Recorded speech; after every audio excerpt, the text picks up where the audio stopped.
Hello everyone, আসসালামু আলাইকুম। সবাই কেমন আছেন? আশা করি সবাই ভালো আছেন। আজ আপনাদের সাথে আরেকটি মজাদার রেসিপি শেয়ার করার জন্য চলে এসেছি। আজকে রান্না করে দেখাবো আপনাদেরকে ছাদ বাগানের বেগুন দিয়ে কাসকি মাছের চচ্চড়ি, যা খেতে কিন্তু গরম ভাতের সাথে অসাধারণ লোভনীয়। রান্নাটা আমি আমার মতো করে রান্না করে দেখাচ্ছি, আশা করি সবারই ভালো লাগবে রেসিপিটি। চলে যাচ্ছি রেসিপির মূল পর্বে। এখানে আমি কাসকি মাছ নিয়েছি 250 গ্রাম। এগুলোকে ভালো করে কেটে ধুয়ে নিয়েছি। এগুলো প্রত্যেকটা পেটে অনেক প্রচুর ডিম। এগুলো হলো আমার ছাদ বাগানের বেগুন।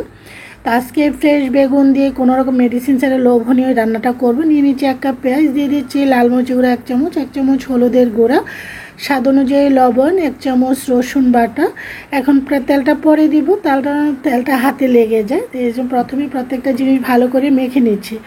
আসলে এখানে আদা জিরা বাটা দেওয়ার কোনো প্রয়োজন নেই। আমার মাকে কখনোই দেখিনি এই ধরনের ছোটো মাছে কখনো এই ধরনের মশলাগুলো দিতে। ভালো করে মেখে নিচ্ছে। মেখে নিয়ে তারপরে এখন দিয়ে দিচ্ছি হলো পানি। ঝোল একটু হালকা একটু ঝোল রাখবো, বেশিও না, একেবারে মাখামাখো, একেবারে ঝোল কমিয়েও নেব না। এখন দিয়ে দিচ্ছি হলো সয়াবিন তেল। আপনার যারা সরষের তেল খাবেন সরিষার তেলটা অ্যাড করে নেবেন। তেলটা দেওয়ার পরে এখন চুলাটা দিয়ে ভালো করে নেড়ে চেড়ে মিক্স করে এখন চুলা আমি বসিয়ে দিয়েছি। চুলা আমি বসিয়ে দেওয়ার পর এখন আবার একটু নেড়ে দিচ্ছি, যেহেতু চুলা অলরেডি বসিয়ে দিয়েছি। এখন নেড়ে চেড়ে ঢাকনা দিয়ে ঢেকে আমি এটাকে হাই ফ্লেমে রান্না করছি প্রথমে 10 মিনিট। এই যে দেখুন খুবই সুন্দর টক বগিয়ে কিন্তু ফুটে উঠেছে। এই কাসকি মাছের বেগুনের চচ্চড়িটা এত মজা খেতে, যারা খেয়েছেন তারাই জানেন। আর এখন তো আসলে প্রত্যেকটা মাছের পেটে কিন্তু প্রচুর ডিম থেকে, প্রত্যেকটা কাসকি মাছে কিন্তু ডিম ভর্তি ছিল। মাছগুলো যখন কাটা হচ্ছিল একটু সমস্যাই হচ্ছিল, যেহেতু ছোট মাছ পেট ভর্তি ডিম ময়লা ফেলতে। তারপরে সুন্দর করে মাছগুলো কেটে কুটে ধুয়ে রান্না করছি। এত সুস্বাদু দিয়ে মাছটা এইভাবে রান্না করলে অনেক ভালো লাগে হাতে মাখিয়ে। তো আমার কিন্তু আস্তে আস্তে বেগুন দিয়ে কাসকি মাছের চচ্চড়িটা হয়ে আসছে। আলহামদুলিল্লাহ, কালারটা অনেক সুন্দর আসছে। আমি একটু ঝাল করে রান্না করব, তো একটু কাঁচামরিচও দিয়ে দিচ্ছি মিডিলে ফালি করে, যেন কাঁচামরিচের ঝালটা বের হয়ে যায়। আপনারা প্রথম অবস্থায় দিতে পারেন, আমি একটু মিডিল অবস্থা দিয়েছি যেন কাঁচামরিচটা একটু কচকচা থাকে। গরম ভাতের সাথে খেতে কিন্তু দারুণ লাগে। আবারও ঢাকনা দিয়ে ঢেকে দিয়েছি।